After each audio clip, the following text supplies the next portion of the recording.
Hello, welcome back to 1001 Beers You Must Try Before You Die. I'm here with Mr. Tony Slevin. I don't think we've done one in your Hi. house before. It's all been around my house, hasn't it? Yes, yes, Yes, we're doing one at your house. So we are here on a bit of a whim. Is that Tony's wife was very, very kind and got a growler full of the essentially the same beer as Highgate Old Ale, which is here in the book. This is Tony's copy here, but it's now brewed by Davenport's, right? That's right. Yeah, Davenport's Brewery, who are up in Birmingham. This Highgate Old Ale was originally from Walsall, so not very far away. And they've taken on the Highgate brand, and it's basically the same beer. It's the same percentage, 5.3%.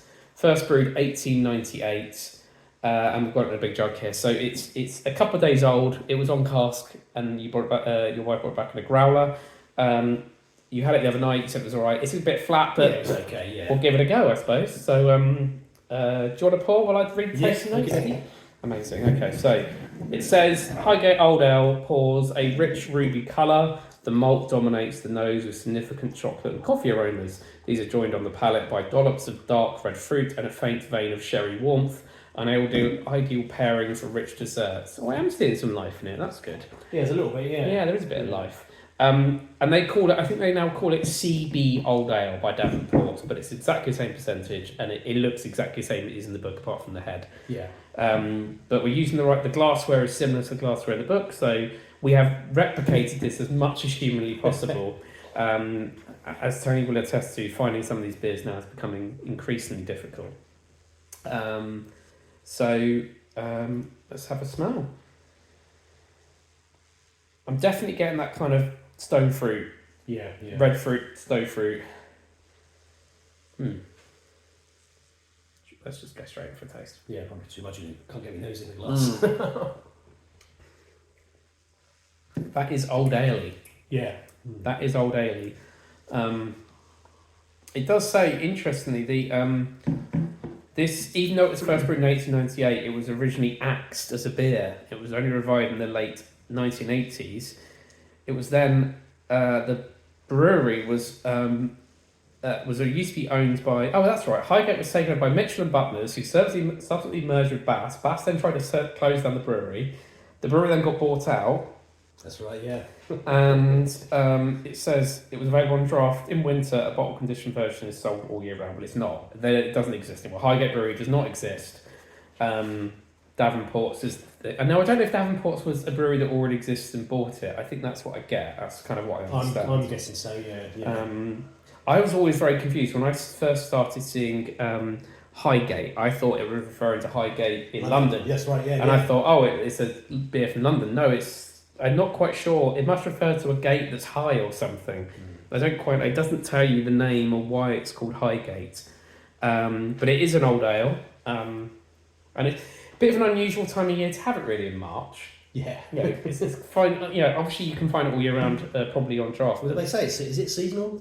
It does say winter. Yeah. Mind you, it does feel like winter. It does feel a bit like winter. And who was it? Was it you who found it, or was it someone else who found it? It was on in Birmingham from our group. Probably Simon. It's probably Simon, the inestimable Simon Deeble, who was in the last review, which you'll see on this channel. Yeah, he tends to email and. We just find all these things out there, and suddenly it was on in was it the Queen's Head or something? Queen's Head in Birmingham. In Birmingham, sort of central-ish, I think, which is a Davenport's pub. Never been. Might have to go in there. That's not in Birmingham. I'll pop in. And they had it on. So. Well, didn't he say they had one barrel left? Yeah, they had one barrel. They had one barrel left. That was it. So we've got it. We've had it. It's a tick. How many? What's your number now? What number are you on? I'm on. Well, I've had a few, but in the book, it's 510. I've actually probably had about 508. No, 518. Sorry. Right. Okay. What's the disparity between the 10 and 18? I post them on Instagram, so. I see. Right. So the ones you've done versus. Okay, fine. Right, I am heading towards 600 now. I'm on the home straight. Yeah. I think that session we did in Risk was an amazing session. That's right. Well, yeah. Ticked so many. 17 I ticked off. Yeah. That day. It's incredible. And I took. Did you take home some as well? Yeah. I did a swap with Patrick. Patrick. That's right. Yeah. from Sweden who lives in Paris. That's right. Yeah, yeah. There's Actually bought a load of American beers with it. there's such an amazing amount of characters, and I'm not sure I may have mentioned this on this brewery channel, but there was also the bass player from Supergrass. That's right. It's Yeah. like, okay, Mick Quinn. Yeah. Mick Quinn. It's like, there we go. I think me and Quinn might have mentioned it on the beer review, but it's just like an amazing community of people. I'm very lucky that Tony lives so close to me. And it's this beer is it's quite nice. It's alright. Yes. Okay. Yeah. It's not what I quite like. It's not thin. It's it has got a fruitiness to it. It would be better fresh on cask, and probably nice to have a bottle. It's got a damp. Yeah, it's kind of lost the life out of it a bit. Yeah. But it's quite clearly an old ale. Yeah. It's quite clearly. It's got that. It's not a porter. It's not a stout. It's kind of got that. That winter warmer style, like a Christmas pudding type taste. Yeah. So, yeah, I'm not sure I have much else to say about this other than I'm glad I've ticked it. Absolutely, yeah, but that's what it's all about, isn't it? So even though it's a few days old, it's definitely not the worst book in the beer beer in the book, which I've had. So even though it's a couple of days old, it's still better than some of the other beers. Yeah. As you will probably also agree with. Yeah. What's the worst beer you've had? Oh, there's been a few. I've had the Budweiser? Tusk Malta. Oh, I've not had that. Tusk Malta, yeah. That's a guy who was ex-police officer, was working in Nairobi. And I sent him a message, and my wife Right. worked with his partner, and sent him a message, and he brought me a bottle back, and it was Awful. pretty bad.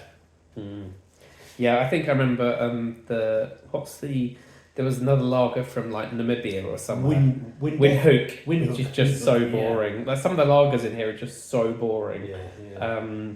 Yeah. No, I think we'll leave it there. I think you have another one for us to have a go at. So like, comment, subscribe, and you'll see another beer review very, very soon. Goodbye.